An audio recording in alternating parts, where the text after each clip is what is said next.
त्यसलाई आइसो रे ऱ्याम अर्थ हाउस गेलाला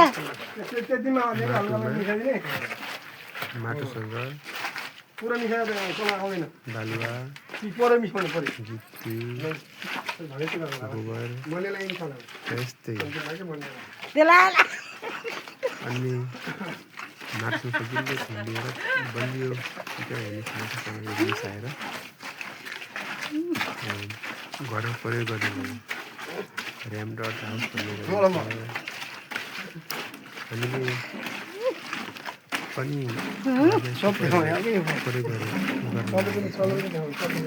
यसमा बाटो बालु सिमेन्ट 1.5 भाग गिटी अलिकति गोबर मिसाएर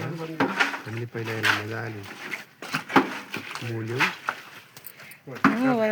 त्यसपछि अनि सोइलिङ गर्यौँ 4 देखि 6-7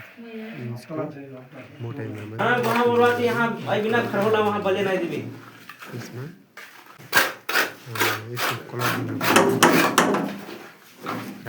रातो कलर मिसाएर यसमा कलर दिएका हौँ हामीले माटो कलर र यसको फिनिसिङ चाहिँ यस्तो देखियो